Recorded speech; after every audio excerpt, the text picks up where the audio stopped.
Et salut à tous, c'est Karim Yatrib et bienvenue sur ma chaîne YouTube.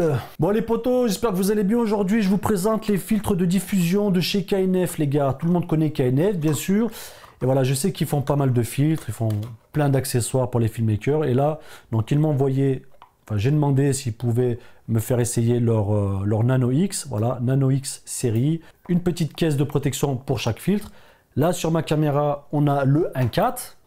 Voilà, j'ai essayé le 1.4 en premier parce que je sais qu'il est un peu plus diffus. D'ailleurs, on va essayer, je vais mettre ma lampe devant, donc tu vas voir la diffusion entre le 1.4 et le 1.8e. J'ai demandé en 67 mm tout simplement parce que mon Tamron il est en 67 et que je voulais pas mettre de bague devant. Et sur le Ronin 4D, j'ai pas trop envie de mettre de poids. Tu sais que voilà, faut vraiment bien choisir son optique pour avoir un bon balancement sur la caméra. Ce qui est pratique dans la boîte ici, c'est que quand tu vas le mettre, directement, il va se caler. Et quand tu refermes, ça j'ai kiffé par contre, tu vois, et des boîtes de protection, comme ça j'en ai pas en fait.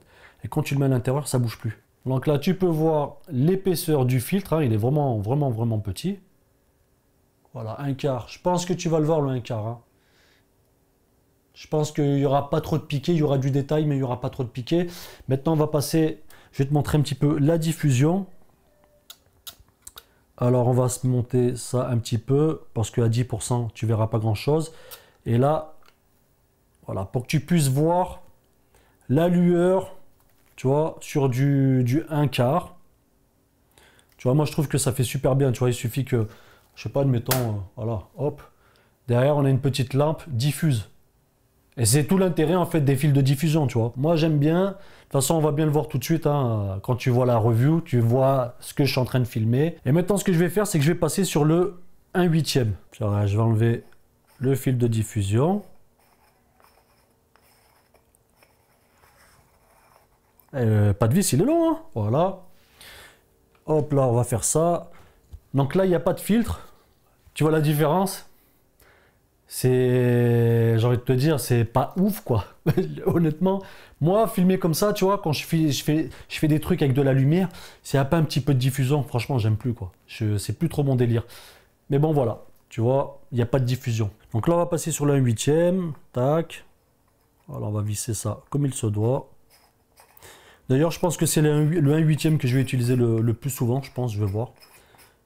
Ce qui est bien, c'est qu'en fait, moi je ne les ai pas encore essayés. Hein. Je les ai pas encore essayés, du coup, bah, avec vous, je vais pouvoir me faire une idée sur la différence entre le 1/4 et le 1/8e, même si je la connais, mais chaque marque est différente, tu vois ce que je veux dire. Donc moi j'ai envie de voir la densité, tu vois. Ah, le 1/8e, il est bien. Tu vois, c'est moins diffus. Après, c'est normal, hein, c'est du 1/8e.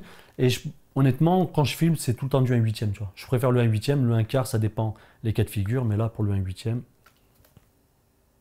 ah là, non, le 1/8e, il est bien. Je vous invite à vraiment utiliser de la diffusion, pas tout le temps, mais sur des choses qui sont assez artistiques ou très cinématiques, et franchement, vous allez être content. Bon les gars, abonnez-vous, très important, abonnez-vous à ma chaîne, petit pouce bleu, la cloche des notifications, très important, comme ça tu peux recevoir des petites vidéos où je te montre du matos qui est pas trop cher, tu vois, qui marche bien, c'est ça le plus important, pas cher et qui fonctionne très très bien.